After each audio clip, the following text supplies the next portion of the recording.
Salam, hər vaxtınız xeyir olsun əziz tamaşaçılar. Son dövrlər çox populyar olan və insanların əksəriyyətinin tələbat hiss etdiyi psixoloqlarla uşaqlar çox kiçik yaşlarından, hətta məktəbə gedəndə tanış olurlar. Bəzən isə uşaqlar 3 yaşından bağçaya gedərkən artıq psixoloqdan tanıyırlar. Belə çıxır ki, onlar öz həyatlarına psixoloqların məsləhətləri, psixoloqların diaqnozları ilə başlamalı olurlar. Amma psixoloqların fəaliyyəti necədir? Məktəbdə uşaqların gördüyü, tanış olduğu psixoloqlara bəzən valideynlər və hətta məktəb müəllimləri inamsız yanaşırlar. Bugün bu məsələyə aydınlıq gətirmək üçün buradayıq. Çox hörmətli ekspertlərimiz var. Mən indi ekspertlərimizi sizə təqdim edirəm. Hikmət Əlizadə, Psixologiya elmləri doktoru, Bakı Dövlət Universitetinin Sosial Elmlər və Psixologiya Fakültəsinin dekanı. Elmina Kazımzadə, Psixologiya üzrə fəlsəfə doktoru və təhsil üzrə ekspert. Lümunət Əmrahlı, Psixologiya üzrə fəlsəfə doktoru.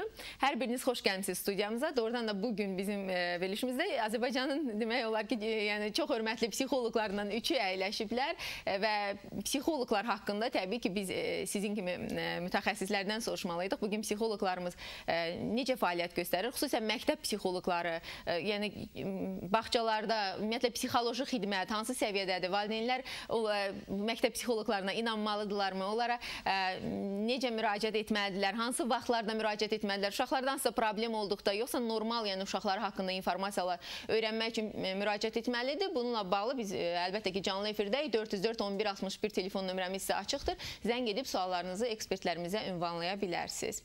Belə bugün doğrudan da əksəriyyətinin düşüncəsinə görə məktəb psixoloqları məktəbdə formal xarakter daşıyır.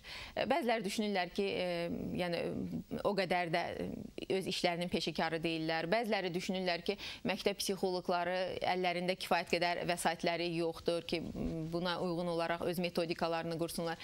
Sizin açıqlamanızı eşitmək istirdim. Bu niyə görə belədir? Kim danışmaq istəyir? Buyurun Hikmət müəllim. Ümumiyyətlə, psixoloji xidmət haqqında qısaca məlumat verim. Bir var bağçada, məktəbdə psixoloji xidmət, bir var cəmiyyətdə psixoloji xidmət. Cəmiyyətdə müəyyən mərkəzlər fəaliyyət göstərir, qeyri-hökumət təşkilatları fəaliyyət göstərir və həmin təşkilatların nəzdində psixoloqlar fəaliyyət göstərir. Onlara cəmiyyət üzvləri tərəfindən müraciətlər olunduqda problemləri öyrənir və həmin problemlərin həlli yollarını bilavasitə pasientlərə göstərirlər. Məktəb psixoloqu biraz başqa cürdür. Məktəbdə psixoloq daima uşaqla işləməlidir. Məktəbdə inkişafda olan insanlarla psixoloq işləyir.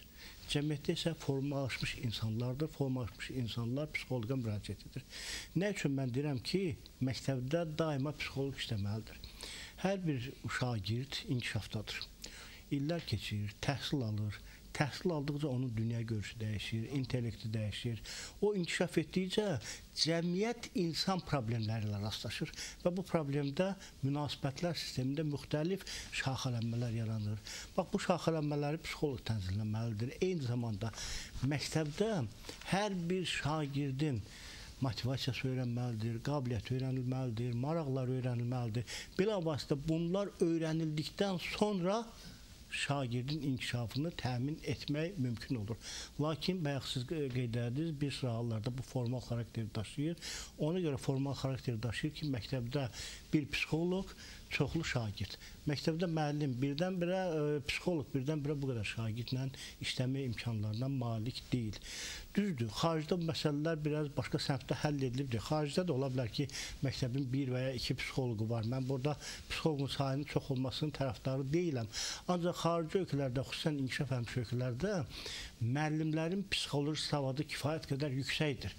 Psixoloq müəllimlər vasitəsilə uşaqlara təsir edir, onların dünya görüşünü öyrənir, dünya görüşünün inkişafına xidmət edir. Bizdə isə təəssüf ilə qeyd edelim ki, müəllimlərimizin psixoloji savadı o qədər də yüksək deyil. Bax, bu baxımdan psixoloq məktəbdə tək qalır və psixoloq məktəbdə ona xas olan bütün işləri yerinə yetirə bilmir.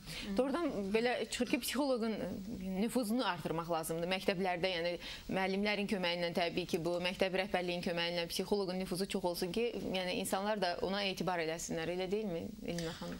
Nüfuzun artırması ilə bağlı aydındır ki, hər ixtisasın məktəbdə nüfuzu artırılmalıdır və bu aydın həm müəllimin də, həm psixoloqun.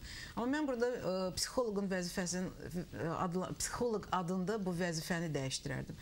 İndi dünyada belə bir tendensiya gedir ki, psixoloq yox, məsləhətçi. Yəni məktəbdə məsləhətçi vəzifəsində deyəndə kimi nəzərdə tuturlar ki, o müəyyən ünsiyyət problemlərdə, sonra şagirdlərin məsəl üçün ibtidaidən yuxarı siniflərə keçirəndə ya da şagirdlərin imtahan zamanı keçirilən stresslə bağlı və xüsusi ehtiyacı olan təlimdə davranış problemləri ilə bağlı müəllimin valideyn, müəllim, şagird bu ünsiyyətdə məsləhətçi rolunu oynayır. Ona görə məsəl üçün indi xaricdə psixoloq adında siz ancaq müəyyən psixoloji diaqnostika ilə, o da məsəl üçün rəhbərliyin, məktəb rəhbərliyin sifarişi ilə psixoloq ixtisaslaşdırmış ona, psixoloqun ixtisasına görə ona məsəl üçün tapşıra bilərlər ki, o diaqnostikanı aparsın. Yəni xaricdə bu psixoloq məsləhətçi uşağın qabiliyyətini yoxlasın. Bizdən bilmirəm niyə belə praktika əmələ gəlib və belə bir stereotip əmələ gəlib ki, psixoloq hansısa testlərin vasitəsilə uşağı yoxlayır və sonun əsasında məktəbdə diaqnoz qoyur. Əslində diaqnostika vacibdir. Amma bu psixoloqun, mən deyirəm, məktəbdə məsləhətçinin əsas vəzifələrindən deyil. Çünki yaxşı, tez-tez görürsən ki, diaqnostikanı eləndi və dedi ki, sənin müəyyən nöqsanların var ya da sənin məsəl üçün diqqətin mərkəzləşməsində belə bir problem var və s. Və bu ilə də qutarır. İşi qutarır. Çünki müəyyən belə, necə deyim, diaqnozu verir. Tez-tez görürsən ki, bu diaqnozda çox şagirdin, valideyn tərəfindən pis davranılır, düzgün qarşılanmır və onlar da başa düşmürlər. Çünki onlar üçün bu çox həssas məsələdir. Amma sonra nə edilməlidir? Bu ən böyük bir məsələdir ki, tətbiqi psixoloq olmalıdır. Diaqnostika onun müəyyən fəaliyyətinin hissəsi kimi əsasən tətbiqi məsələlərə xidmət eləməlidir ki, mən məktəbin şagirdlərinə, mən bu adamlara, mənə müraciət eləyən adamlara ya da mənə müraciət eləməyən, amma mənim müşahidələrim göstərir ki, həmin adama yardım göstərməlidir.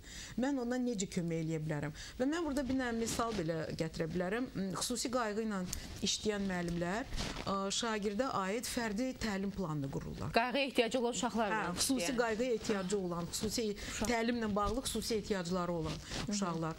Və bu xüsusi qayğıya ehtiyacı olan uşaqlarla fərdi təlim plan qurulanda o həmin uşağın müəyyən problemli sahələrini, zonalarını müəyyənləşdirir və sonra onun əsasında təlimdə uğuru necə ona təmin etmək, təlimlə bağlı ona necə, hansı növ dəstək lazımdır, psixoloq, müəllim, valideyn və komanda, mən deyərdim ki, bu komandaya məsəl üçün xüsusi psixoloq işlərinə məşğul olan mütəxəssis cəlb oluna bilər, nevropatoloq ola bilsin ki, yəni psixoloq indi tək məktəbdə çox işə görə bilməz, o komanda ilə işləməlidir. Və bu komanda bu fərdi təlim planını hazırlayır və orada dəqiq göstərilir ki, buna nail olmaq üçün ona hansı şərait yaradılmalıdır. Və bu şəraitin yaradılması ilə bağlı müəllimin köməyi nədən ibarət ola bilər, psixoloqun və valideynin. Çünki psixoloqun işində mənə elə gəlir ki, valideyn rolu da çox vacibdir. Valideynin inamı da vacibdir. Həm inamı və valideyn bu yardım prosesində, bu dəstək vermə prosesində onun əməkdaşı, bu prosesdə bir əməkdaş kimi olmalıdır. Yəni sadəcə ona müəyyən uşağın problemi ilə diaqnozu vermək və demək ki, bu ilə də mənim işim bitdi, düzgün deyil. Daha da problemi artırır. Mən düşünmürəm ki, psixoloqun işi təkcə diaqnoz qoymaq və yaxud proqnoz verməkdən ibarətdir. Psixoloq diaqnozu qoyduqdan sonra mövcud çətinlikləri, çatışmazlıqları aradan qaldırmağın yollarını da işləyib özü həyata keçirməlidir. Lakin Elmina xanım tamamilə düz deyir ki, məktəbdə psixoloq tək işləyə bilməz. Məktəbdə psixoloqun işləməsi üçün burada həm valideynin yaxın köməyi olmalıdır, həm müəllimlər. Valideyn, müəllim və psixoloq üçü birlikdə olduqda qarşıya qoyulmuş məqsədi həyata keçirə bilər. Bilirsiniz, bu günlər biz yeni kurikulumla təhsilə başlayırıq. Yeni təhsil başlayıb. Yeni kurikulumlarda artıq yeni təhsildə artıq şəxsiyyət yönümlü təhsildir. Valideynlərin bu günləri bir çoxu məktəbə gələndə şagirdin, uşağının təhsil müvəffəqiyyətinə maraqlanır. Amma heç biri şəxsiyyət keyfiyyətləri ilə maraqlanmır. Bunun bir sıra səbəbləri var. Bu səbəblərdən biri odur ki, şagird məktəbi bitirdikdə bilik səviyyəsinə görə ali məktəbə qəbul edilir və həyatda yaşamaq üçün onun şəxsiyyət keyfiyyətləri. Təəssüf ki, bu məsələyə valideynlərin çoxu diqqətdən kənarda qoyur. Bizim hamımızın istədiyimiz odur ki, uşaq mütləq instituta daxil olsun, ali məktəb tələb olsun. Bu səhv yanaşmadır. Elmina xanım da bax, bu aspektdən tamamilə düzgün yanaşır ki, mütləq ilk növbədə valideynlə işləməlidir psixoloq. Əgər valideynin dünya görüşünü dəyişə bilməsə, məktəbdəki sosial inkişaf şəraiti ilə ailədəki sosial inkişaf şəraiti arasında böyük fərq olarsa, psixoloq heç bir işi görə bilməz. Və bu istiqamətdə məktəb, valideyn və psixoloq üçü birlikdə fəaliyyət göstərməlidir. Bu isə mənə elə gəlir çox çətin işdir. Lümina xanım, siz həm praktik psixoloq kimi fəaliyyət göstərirsiniz, həm təhsil problemləri institutunun doktorantısınız, yəni nəzəri işlərlə məşğul olursunuz. Sizcə bugünkü psixoloqlar, praktik psixoloqlar hansı problemlərlə qarşılaşırlar? Bizim bugünkü söhbətimizin mövzusu istər-istəməz təhsil sahəsində fəaliyyət göstərən psixoloqlara yönəlir. Doğrudan da cəmiyyətdə ümumiyyətlə təhsil həmişə aparıcı olub. Yəqin ki, bu sahədə də aparıcıdır. Amma baxa görə bugün təhsilin bütün sistem kimi götürsək, təhsilin hansı pillələrində psixoloqlar fəaliyyət göstərirlər. Yalnız məktəblərdə. Amma özəl bağçalarda fəaliyyət göstərirlər. Yəni özəl məktəbə qədər tərbiyə müəssisələrində, həm uşaq bağçalarında, həm də inkişaf mərkəzlərində psixoloqlar fəaliyyət göstərir. Amma dövlət müəssisələrində biz bunları şamil edə bilmərik. Bundan başqa peşə ixtisas təhsilində də, peşə məktəblərində də praktik psixoloqlar var. Lakin orta və ali ixtisas təhsil müəssisələrində praktik psixoloqlar, yəni ştat kimi, kabinet kimi fəaliyyət göstərmirlər. Məsələnin digər tərəfi, praktik psixoloqların fəaliyyəti hansı hüquqi sənədlərlə nizamlanır və yaxud da hansı direktiv sənədlərlə nizamlanır? Bu məsələyə bu aspektdən yanaşsaq, bugün Azərbaycanda psixoloji xidmət haqqında qanun qəbul olunmuyor. Yəni, psixiatriya haqqında qanun qəbul olunub, amma sırf psixoloq xidməti ilə bağlı qanun layihəsi qəbul olunmuyor. Mən bildiyimə görə bu sahədə təşəbbüslər də olub, yəni psixoloji yardım adına bir qanun layihəsi də hazırlanıb. Çox təəssüf ki, bu məsələ hələ açıq qalır. Bəs bu qanun əgər qəbul olunsa, bunun bizə, yəni bir çox məsələlər burada aydınlıq gətiriləcək. Yəni, kim psixoloq ola bilər və o işin hansı hüquqi çərçivədə qurmalıdır? Əlbəttə, burada bu məsələlər aydınlaşacaq. Yəni, ondan sonra hər diplom olan psixoloq ki, fəaliyyət göstərə bilməyəcək? Təbii ki. Bu dediyimiz məsələlər təhsil sahəsində, təhsildə psixoloji xidmət haqqını əsasnamədə öz əksini tapmalıdır. Bu sahədə Azərbaycan Respublikası Təhsil Problemləri İnstitutunda 2003-cü ildə professor Əbdüləlizadənin rəhbərliyi ilə əsasnamə hazırlanmışdı. Həmin əsasnamə müzakirələrə çıxarıldı ictimaiyyətə. Çox təəssüf ki, bir sıra obyektiv və subyektiv səbəblərdən bu qanunun qəbulu təxirə salındı. Nəhayət 2011-ci ildə biz yenidən təşəbbüs qaldırıldı və təhsildə aparılan islahatlara müvafiq olaraq bu əsasnamə hazırlandı. Onun təqdimatı keçirildi, mətbuatla nəşr olundu və yenə müzakirə üçün müvafiq orqanlara göndərildi. Hal-hazırda həmin qanun Təhsil Nazirliyindədir və baxılır. Mən ümid edirəm ki, yaxın zamanlarda bu əsasnamə qəbul olunacaq. Əgər bu əsasnamə qəbul olunsa, mən bu işçi qrupunun üzvü kimi bildiyim bir sıra məsələlər var. Məsələn, orada təhsilin bütün pillələrində praktik psixoloqlar nəzərdə tutulur. Həm uşaq bağçalarında, həm məktəblərdə, həm də orta və ali ixtisas təhsil müəssisələrində. Amma ölkəmizdə o qədər psixoloq varmı? Onu birazdan Hikmət müəllimdən soruşarıq. Yəni, bütün pillələrdə bizə elə gəlir ki, psixoloq doğrudan bugün Azərbaycanda hələ, yəni, bayaq dedik, məktəblərdə azdır, bir psixoloq var, yenə də psixoloq çatışmır, əksəriyyət ixtisasını dəyişir. Belə götürsək, məktəblərdə psixoloq ştatı ayrılan vaxtdan bugünə qədər hələ bu ştatlar dolmuyub. Dolmuyub hələ. Yəni, boş yerlər çoxdur. Yəni, əksəriyyət işləyənlər də ixtisasını dəyişmiş psixoloqlardır. Bu sahədə bir hüquqi bazı olarsa, mən elə bilirəm ki, psixoloq ixtisasına maraq göstərənlərin sayı çoxalar. Bizim sorğumuz var, şəhər əhalisindən keçirilmiş sorğudur. Gəlin, baxaq görək onlar psixoloqa nə dərəcədə etibar edirlər.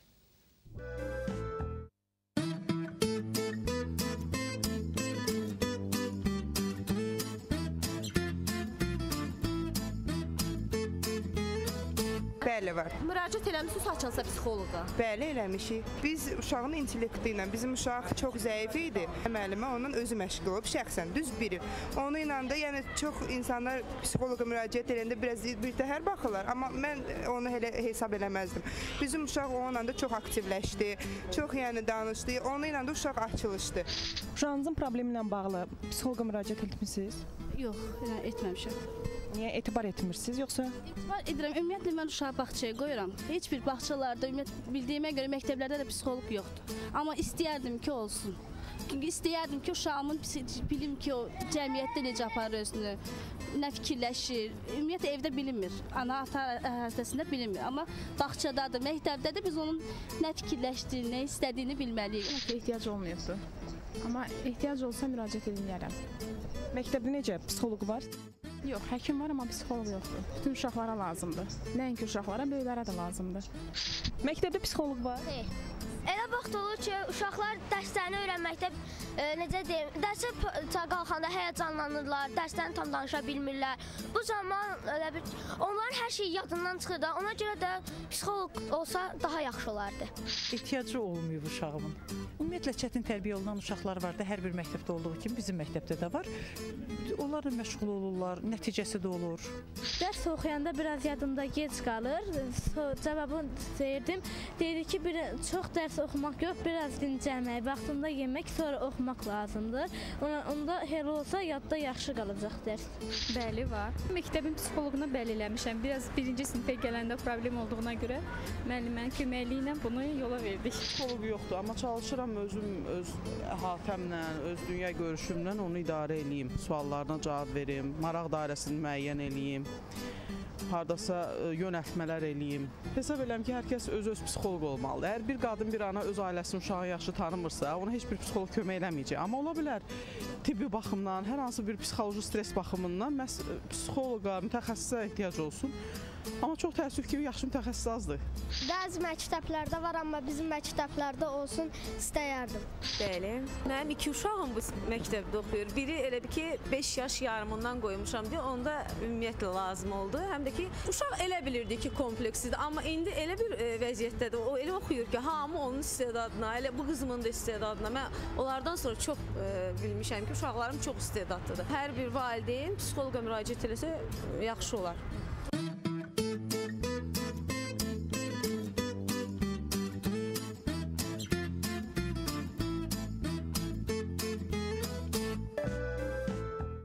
Çox maraqlı bir məqam var ki, Rusiyanın özündə məktəbdə psixoloqların sayının azaldığını düşünürlər. 65% məktəbdə psixoloq qıtlığı var. Azərbaycanda vəziyyət necədir? Məktəblərimizdə psixoloq qıtlığı varmı? Bu məsələni öyrənmək üçün Bakı şəhər Baş Təhsil İdarəsinin kadrların idarə olunması sektorunun müdürü Bəhman Nəbiyev telefon xəttindədir. Eşdirik Bəhman müəllim sizi. Axşamınız xeyir olsun. Axşamınız xeyir olsun.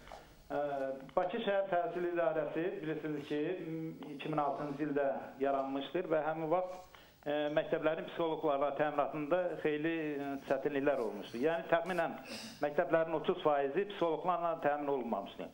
Hal-hazırda Bakı şəhərinin bütün məktəbləri psixoloqlarla təmin olunmuşdur. Hər bir məktəbdə psixoloji xidmət fəaliyyət göstərir. Nə qədər məktəb psixoloqu var bizim məktəblərdə? Demək, 314 tam orta məktəb var Bakı şəhər üzrə təhsil idarəsinin tabeliyində. Onların hər biri psixoloqla təmin olunmuşdur. Amma ölkə üzrə necədir Bəhman müəllim? Ölkə üzrə əlbəttə mən bunu deyə bilərəm. Əlbəttə, bu psixoloqların vəzifələrindən orada əmək funksiyalarından söhbət getdi. Mən demək istəyirəm ki, psixoloqların əmək funksiyaları haqqında bilirsiniz ki, təhsil işçilərinin qulluqçu vəzifələrinin vahid tarixi sorğu kitabçasında psixoloqların əmək funksiyaları tam şəkildə aydınlaşıb. Orada hər bir psixoloqun hansı vəzifə ilə, nə işlə məsul olacağı tam aydın göstərilibdir. Və orada bununla bağlı söhbət getdi, ona görə bu fikrimi bildirirəm. Və bildirirəm ki, heç də Bakı şəhər üzrə təhsil idarəsinin tabeliyindəki bütün məktəblərdəki psixoloqların bayaq orada qeyd olunduğu kimi peşəkarlıq səviyyəsi tam yüksək səviyyədə deyil. Hər halda bütün məktəblərin əksəriyyətində psixoloji xidmət kabinetləri fəaliyyət göstərir. Onlar bizim metod kabinetdə belə bir kabinet vardır və müəyyən qrup var. O qrup müntəzəm olaraq məktəblərlə işləyir. Çox sağ olun Bəhman müəllim, təşəkkür edirik fikirlərinizə görə.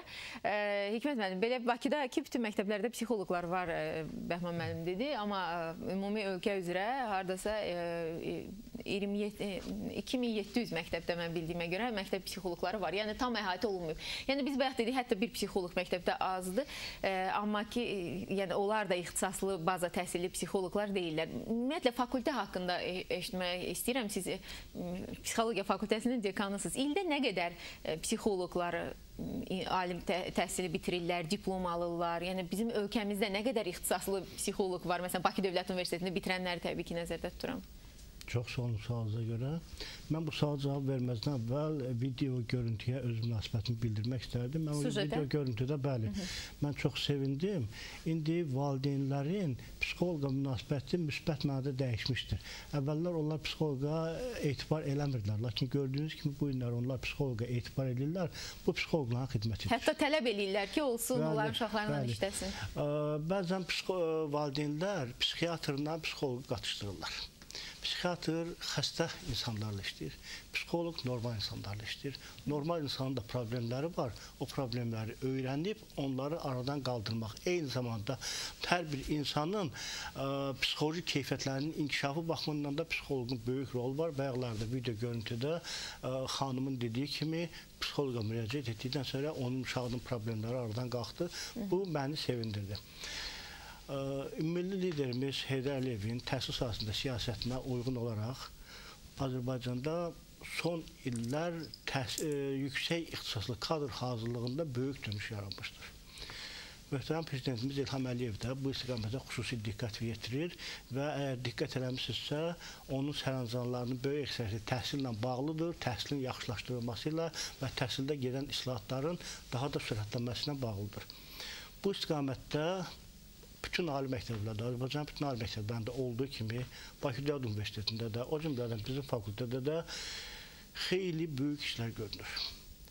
Bu istiqamətdə psixoloq ixtisası da bu istiqamətdə istisna deyildir və psixoloq istiqamətində də son illərdə Təhsil Nazirliyinin rəhbərliyi xeyli metodiki təminat, dünya standartlarında cavab verən elmi metodiki təminat yeniləşmişdir.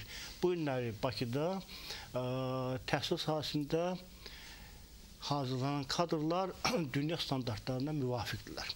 Son illərdə yeni tədris planları hazırlanmışdır. Bu kurikulumla bağlı, orta məktəbdəki kurikulumla bağlı ali məktəblərdə də yeni standartlar hazırlanır, yeni tədris planları hazırlanır və həmin tədris planlarına müvafiq olaraq kadr hazırlığı ali məktəblərdə keçirilir.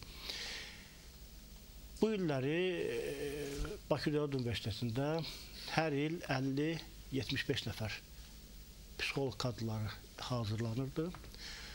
Bu ildən bu ixtisasa, tələbata müvafiq olaraq 100 nəfərə qədər psixoloq qəbul edilmişdir və onu qeyd edeyim ki, bizim psixologiya ixtisası üzrə hazırlanan kadrların keyfiyyəti baxımından qonşu ölkələrin də bizə marağı artmışdır və sən bu illəri Türkiyədən bizim ölkəyə, bizim fakültəyə 40-a qədər türk tələbə müraciət eləmişdir və hal-hazırda 100 tələbənin 40-ı türkdür. Yox, ondan əlavə, 100 tələbədən əlavə.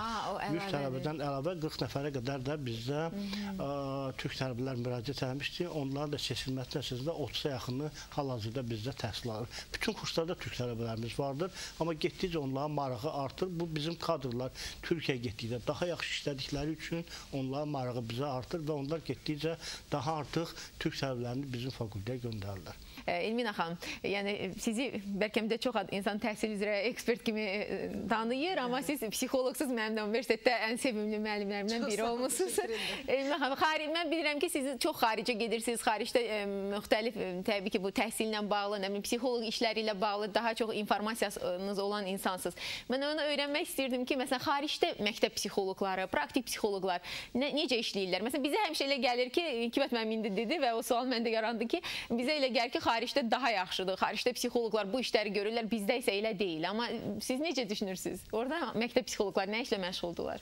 Bilirsiniz, orada belə məktəb psixoloq adında vəzifə yoxdur. Mən dediyim kimi, orada psixoloq vəzifəsi məsləhətçi sözü ilə adlandırılır və daha çox psixoloq burada bələdçi rolunu oynayır.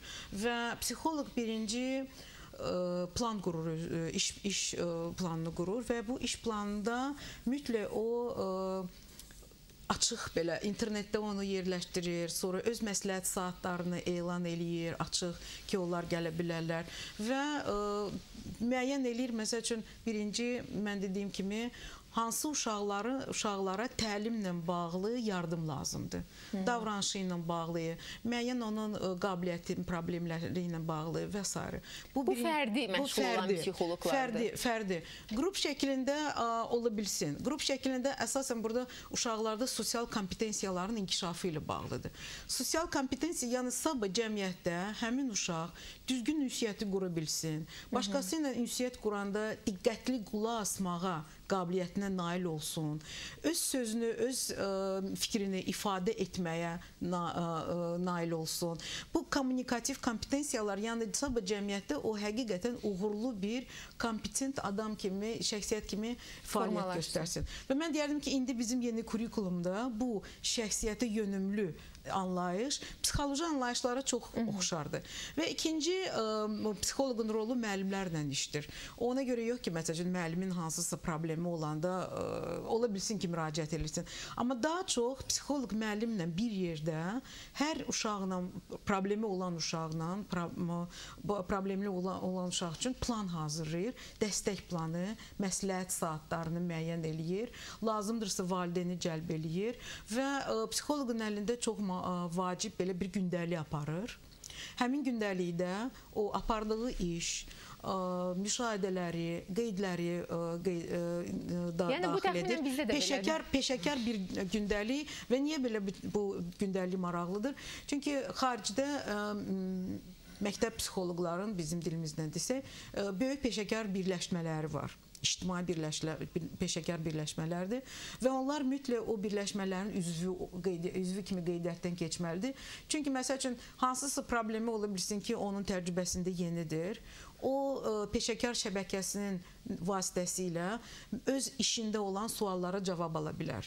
Ya da məsəl üçün 2 məktəbin, 3 məktəbin psixoloqları bir yerdə hansısa konferans, hansısa maraqlı belə bir seminar, praktiki məsələ ilə bağlı olan seminar təşkil edə bilərlər. Mən o məsələ ilə bağlı Lübnə xanıma sual vermək istəyirdim. Elminə xanım dediyi kimi doğrudan çox maraqlıdır ki, bizim psixoloqlar, həkimlərdə görmüşük ki, bir problem olanda konsilium olur, həkimlər birləşirlər, məsləhətləşirlər, nəticə çıxarırlar. Bizdə varmı belə bir şey ki, psixoloqlar, yəni ya psixoloqun işini kimsə düz getmədiyini ona desin və yaxud onlar birləşsinlər, kiminsə haqqında bir qərar qəbul eləsinlər ki, bu uşaqda doğrudan da bu problem var, yoxsa yox. Çünki bu elə bir diaqnozlardır ki, bəzən insan ömrünün axırına kimi o diaqnozla yaşamalı olur ki, məndə məsələn bu problem var. Mənim bildiyimə görə belə bir qurumlar yoxdur. Mən bayaq da qeyd elədim, bilirsiniz, əgər biz indi məktəbdən danışırıq, məktəb psixoloqlarının fəaliyyətini nizamlayan, əgər söhbət Bakı Təhsil İdarəsindən gedirsə, orada mütəxəssis yoxdur. Varsa da bu sahəyə rəhbərlik edən adamın baza təhsili başqa profil üzrədir, hansısa fən müəllimidir. Təbii ki, məktəb direktorları da belə bir qurum yoxdur. Və yaxud da rayonları götürsək, rayon təhsil şöbələrində də sırf mən bildiyimə görə biz bu yaxınlarda Təhsil Nazirinin əmri ilə biz Cənub bölgəsində 3 rayonda monitorinq apardıq. Yəni orada da, rayonlarda da belə bir ştatlar yoxdur. Bilirsiniz, burada biz hər halda görülən işlər təqdir eləyirik, çox dəyişmələr doğrudan da var, inkişaf gedir. Amma bu dəqiqə Azərbaycanda təhsil sistemində psixoloji xidmət işinin məzmunu yaratmaz vəziyyətdədir. Yəni, həm hazırlanan psixoloqlar, kadrlar praktik sahəyə hazırlanmalılar. Yəni, tam olaraq pratik psixoloq kimi hazırlanmırlar. Yəni, o tədris proqramları elə qurulub ki, onlar daha çox nəzər məlumatlar verilir onlara. Digər tərəfdən də bütün ali təhsil müəssisələrində keyfiyyət eyni cür deyil. Biz bugün doğrudan da ürək dolusu Bakı Dövlət Universitetinin hazırladığı psixoloqların hazırlığını təqdir edirik. Doğrudan da yaxşı hazırlanır. Amma bunu biz başqalarına o qədər də şamil eləyə bilmərik. Digər tərəfdən psixoloqların özünün təhsilə də marağı o qədər yoxdur. Biz fərd olaraq bir neçə psixoloqların adını çəkirik, onların mərkəzləri var, fəaliyyət göstərirlər, cəmiyyətə tanınırlar və qəbul olunurlar. Amma bunu bir bütövlükdə əksəriyyətə şamil eləyə bilmərik. Sizin bayaq dediyiniz məsələ mən öz dərs vəsaitimdə bunun sahələrini göstərmişəm, psixoloji xidmətin əsasları kitabımda. Yəni, məktəbdə təhsilə xidmət göstərən psixoloq birinci növbədə maarifləndirilmiş aparmalıdır, yəni psixoloji maarifləndirmə aparmalıdır. Sonra bir çox psixoloji problemlərin profilaktikasına məşğul olmalıdır. Sonra diaqnozlaşdırmalıdır, onun korreksiyasını aparmalıdır. Nəticələrə görə və yaxud da bir sıra məsələlərə görə konsultasiyalar keçirməlidir. Eyni zamanda konsiliumlar təşkil etmək. Yəni bu konsiliumlar psixoloqların görməli olduğu istiqamət, aparmalı olduğu iş istiqamətlərindən birisidir. Amma kimlə aparacaq bu konsiliumları? Müəyyən qədər pedaqoqla apara bilər, məktəbdə həkim varsa onunla apara bilər, logopedlə apara bilər. Amma bu artıq qayda kimi qəbul olunmayıb. Digər məsələ də var. Elmin xanım dediyi kimi, xaricdəki kimi böyük şəbəkələr olmalı. Bizdə bölüşmək mədəniyyətdə yoxdur, bilirsiniz. Hamı sanki ehtiyatlanır. Yəni, elə bilərlər ki, mən nəyisə bilmirəm, bəlkə mən nəyisə düz eləmirəm və yaxud da mənim təcrübəm niyə başqası bilməlidir, bu mənim metodikamdır. Bilirsiniz, yanaşmalar çox-çox fərqlidir. Amma bu həm də təhlükəli bir işdir. Doğrudan da əgər praktik psixoloq valideynə və ya uşağa bir uyğunsuz bir söz deyirsə, bu adam axşam səhərə qədər fikirləşib bir pis vəziyyətlər keçirə bilər. İllərlə hətta. İllərlə də keçirə bilər. Bu mənada əlbəttə onların işi nizamlanmalıdır, məsləhətlər verilməlidir və onların işini rəhbərlik eləyən ciddi bir qurum olmalıdır və lazım gələndə o praktik psixoloq onlardan məsləhət almalıdır. Mən bu işi necə eləməliyəm? Və yaxud da təcrübə bölüşdürülməlidir. Azərbaycanda bu sahədə telefon xəttində tamaşaçımız var, gəlin onu eşidək. Sonra isə məktəb psixoloqlarından bağlı, bağçada çalışan psixoloqlardan bağlı bir materialımız olacaq. Sonra o materiala baxarıq. Alo, eşidirik sizi.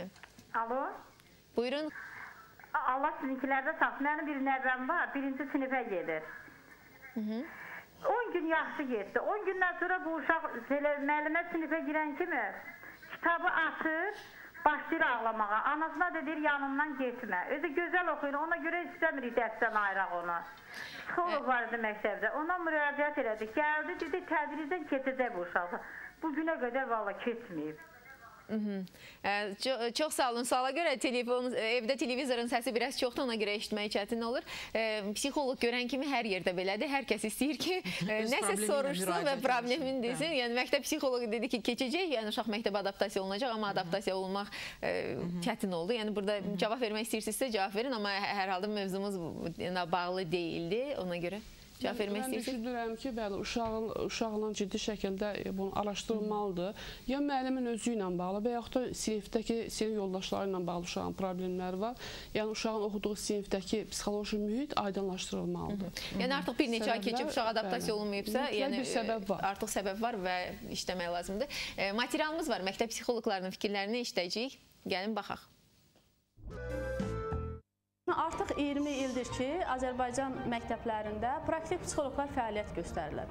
1989-cu ilə qədər Dubrovnanın hazırladığı əsasnamə ilə psixoloji xidmət işi aparılırdı. Azərbaycan müstəqillik əldə etdikdən sonra isə əlbəttə bu əlaqələr kəsildi. Ancaq bizim belə deyək, kompleks halda fəaliyyət göstərməyimiz üçün hər hansı bir hüquqi baza, yəni əsasnamə yoxdur.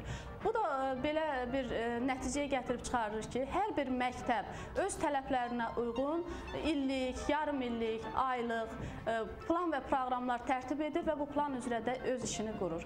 Amma daha çox deməli fərdi müraciətlər olur. Bu müraciətlər əlbəttə həm şagirdlər tərəfindən, həm valideynlər tərəfindən, həm də müəllimlər tərəfindən psixoloqla məsləhətləşmələr üçün müraciətlər olunur ki, çünki bizim hədəfimiz uşaqların psixoemosional vəziyyətini qorumaq, inkişaf elətdirmək, onları təhlükələrdən qorumaqdır. Mən əslində yay tətilindən qaydanda artıq dərslərə az da olsa həvəssiz idim və adaptasiya ola bilmirdim. Ancaq gündəlik həyatımda psixoloqa müraciət etdim və professional dəstək aldım. Bu da mənim həyatımda çox müsbət təsirlər göstərdi. Tək bununla yox, eyni zamanda yoldaşlarımın arasında problemlər olanda belə psixoloqa müraciət edirəm və yenə də bildirmək istədim ki, hər insan psixoloqa müraciət etməli və onların da müsbət təsirini görəcəklər.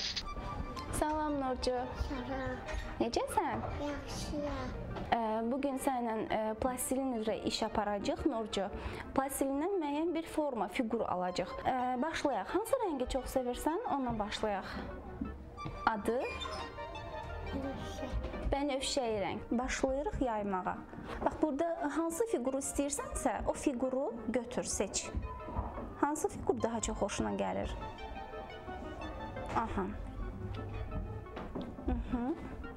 Hansı forma alındı? İçində uşaqlar özü dairədir, burada qıraqlarıdır. Fiqurumuz alındı, eləmi? Afərin sənə. Adətən bizdə belə bir təsəvvür var ki, psixoloqlara mütləq problemi olan insanlar müraciət eləməlidirlər. Əslində bu belə deyil. Yəni psixoloqların yanına normal insanlar, normal uşaqlar da gələ bilərlər və ondan öz məsləhətlərini ala bilərlər. Məktəbəqədər müəssisələrdə psixoloqun aparacağı ən önəmli işlərdən biri də qrup işidir. Psixoloji mədəniyyətin aparılmasıdır. Psixoloq psixoloji treninqlər təşkil eləyir. Hər hansı bir problemin aradan qaldırılması üçün, onun korreksiyası üçün qrup şəklində uşaqlar toplanırlar və həmin uşaqlar növbə ilə yaxud qrup şəklində oyunlar təşkil olunmaqla problem aradan qaldırılmağa çalışılır.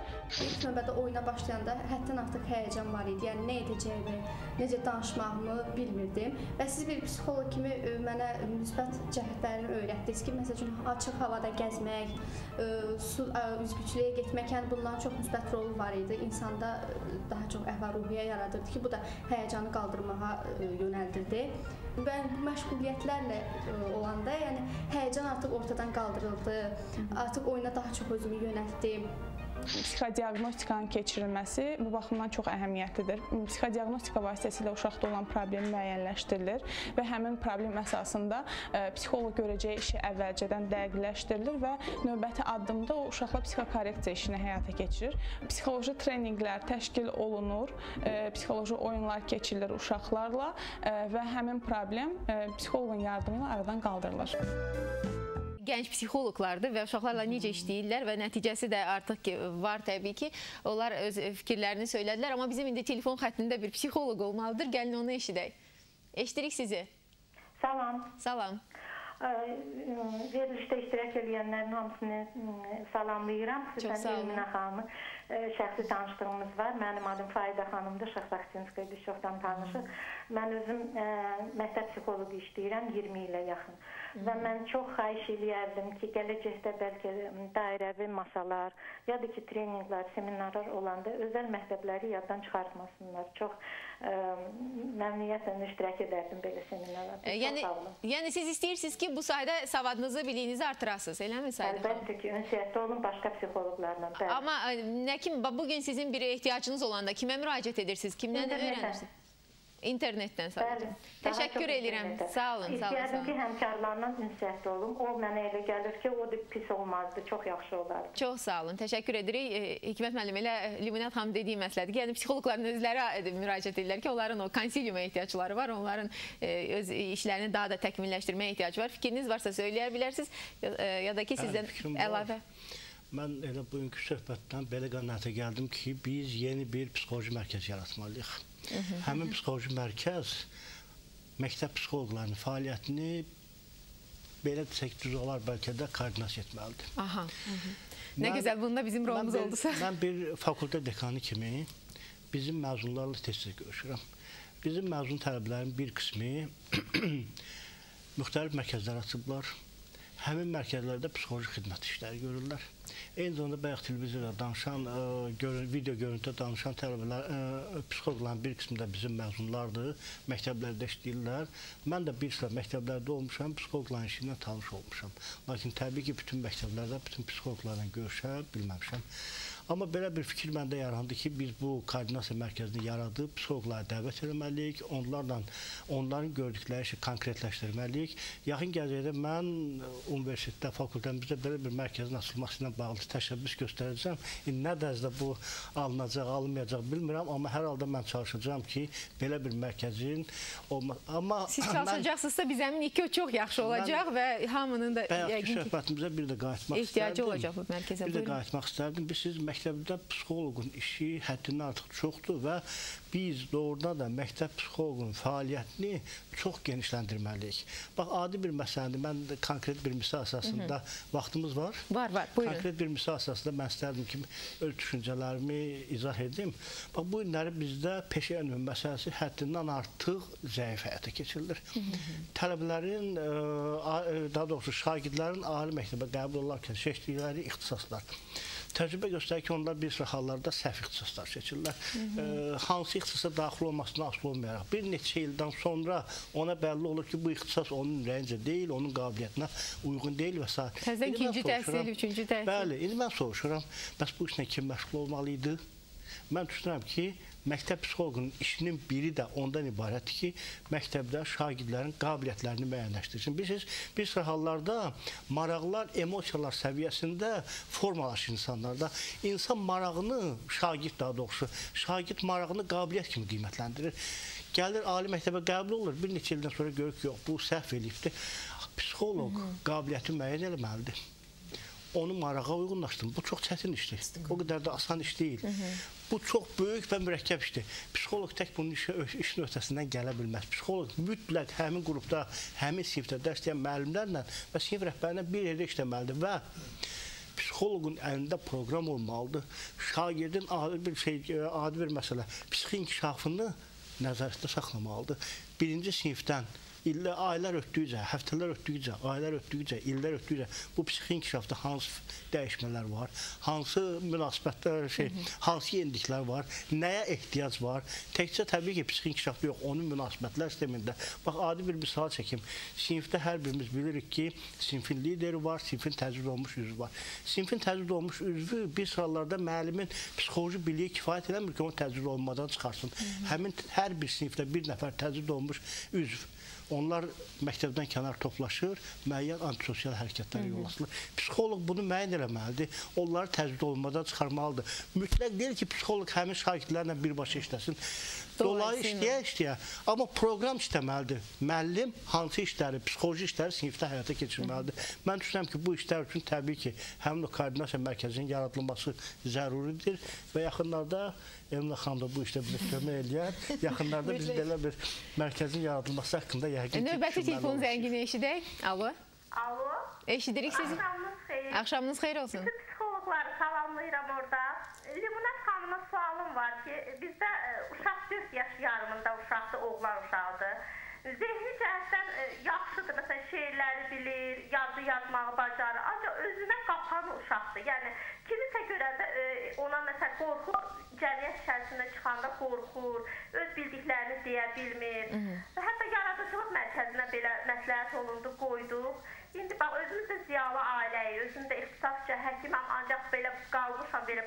Bu barədə mən Lümnət xanımla... Çox sağ olun, təşəkkür edirik. Sualınız aydındır. Lümnət xanım, qısa cavab. Belə başa düşdüm ki, yaradıcılıq mərkəzində mütəmadi, yəni orada mütəmadi olmur da, yəni fasilə müəyyən saatlarda gedir. Mən tövsiyə edərdim ki, uşağı uşaq müəssisəsinə qoysunlar. Yəni artıq 3 yaşdan uşaq kollektiv içində böyüməlidir. Hesab edirəm ki, uşaq kollektivində onun bu problemlər aradan qalxar. Yəni, məktəbə hazırlıq baxımından bu çox əhəmiyyətli məsələdir. Elmina xanım, bəzən belə fikir də var ki, insanlar arasında deyirlər ki, məsələn, əvvəllər heç psixoloqlar yox idi, bütün işlər qaydasında gedirdi, heç kim psixoloqa müraciət etmirdi, heç ailə problemləri də bu qədər deyildi, uşaqla ailə valideynlərin münasibətdə belə kəskin deyildi və indi niyə görə indi bu psixoloqlar var, hətta hamı müraciət edir, bu da təbii ki, valideynlərə həm də yəni, maddi baxımdan da asan başa gəlmir fərdə əgər psixoloqlara gedirlərsə, yəni bu doğrudan da bugün mü aktuallaşıb, yoxsa hər zaman insanların psixoloqa ehtiyacları olur? Bilirsiniz, 100 il bundan qabaq psixoloq olmayanda, əslində psixoloq vardı. Psixoloq funksiyaları ola bilsin ki, din nümayəndələri yerinə yetirirdi, psixoloq funksiyaları həkimlər yerinə yetirirdi.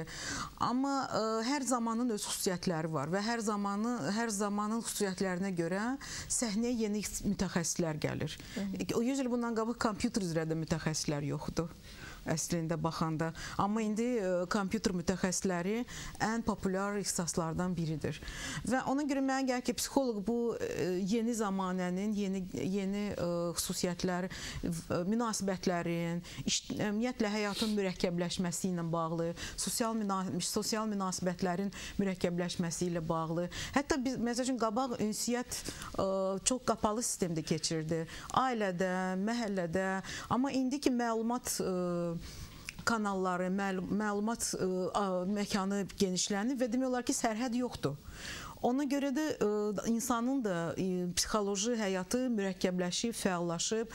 Ona görə mənə gəlir ki, psixoloqun indi gələcəkdə, məsəl üçün, belə bir proqnoz var ki, psixoloq ən populyar ixtisaslardan biri olacaq. belə getsə. Və burada bir dənə də məsələ var ki, psixoloji sağlamlıq məsələsi. Psixoloji sağlamlıq məsələsi çox vacib dəyərdir. Belə ola bilsin ki, gözə dəymir, amma onun çox böyük, mənə gəlir ki, dövlətin siyasətində çox böyük əhəmiyyəti var. Və bu dövlətin siyasətində bu dəyər kimi çox böyük rol oynamalıdır. Yəni insanların əhval-ruhiyyəsini və psixoloji sağlamlıq məsəl üçün məktəbdə hansı dərəcədə məktəbin iqlimi, məktəbdəki mühit uşağa tərəf dəstəklidir, dəstək verəndir. Hansı dərəcədə, məsəl üçün, uşaq məktəbə gedəndə sevinir, söyünür, o ruhu açılır. Eyni zamanda insanlar işə gedəndə, İnsanlar işə gedəndə, ya da insanlar küçə ilə işə gedəndə, ya da işdən qaydanda, hansı dərəcədə şəhər həmin xoş ruhiyyəni sizə bağışlayır. Və mənə gəlir ki, burada bu psixoloji sağlamlıq məsələsini əhali də dəyər kimi, mənə gəlir ki, bu növbəti sizin maraqlı mövzunuz ola bilər. Xanım, siz dediyiniz suala geniş və doğru cavab verdim. Mən öz mövqeyimi istərdim bildirim. Təxminən 100 il, 150 il bundan əvvəl insanlar kənd həyat tərzində yaşayırdılar. Kənd həyat tərzində münasibətlər tamam başqa cürdür. Və o həyat tərzinin özü insanların mədəniyyətinin, sosial təcrübəsinin bir-birindən keçməsinin böyük rol oynayırdı. İxtisas seçmədə də kəndin özündə elə bir geniş çeşid yox idi. Həmin az çeşiddə insanlar asanlıqla o ixtisaslara yələnirdilər. Psixoloq şəhər həyat tərzinin ixtisasıdır. Şəhər böyüdükcə burada problemlər böyüyür. Burada məsələn stres çoxalır. Burada qorxu hissləri çoxalır, risk hissləri çoxalır və s. İnsan münasibətləri çulğalaşır. Bax, sadəcə bir məsələni deyim sizə, 1860-cı ildə Azərbaycanın ən böyük şəhəri Bakı idi. Bakıda cəmsi 10 min əhalisi var idi. 10 min əhali bu deməkdir ki, hamısı bir-birinə qohum insanlar idi. Bu insanlar bir-birlərlə münasibətdə artıq psixoloq rolu oynayırlar. Elmdə xanım bayaq bunu çox düzgün də qeyd elədi. İndi isə milyonlarla. İndi milyon, cəmsi 100 il ərzində Bakı şəhəri 10 mindən 1 milyona çevrildi. Sonraki müddətdə isə çox qısa vaxt ərzində 1 milyondan hal-hazırda qeyri-rəsmi mənbələrə görə 4 milyona qədər Bakıda əhali yaşayır. Bax, bütün bunlar hamısı psixoloqun... Odur ki, bu sahəyə tələbat artır və odur ki, bu sahədə daha da təkmilləşməlidir, daha da yaxşı psixoloqlar fəaliyyət göstərməlidir. Mən sizin hər birinizə təşəkkür edirəm, çox sağ olun, gəldiniz. Bu sahədə mən çox sevindim ki, hətta Hikmət müəllim verilişimizdə nəticə çıxartdınız, psixoloji mərkəz olmalıdır, psixoloqlar haqqında əsasnamə olmalıdır və əlbəttə ki, bütün bunlara əsasən insanların da, valideynlərin də psixoloqa inamları olmalıdır ki, məktəbdə müraciət etsinlər və psixoloqlar da öz işlərinin öhdəsindən layiqincə gəlsinlər. Sağ olun, gələn həftə görüşmək ümidi ilə.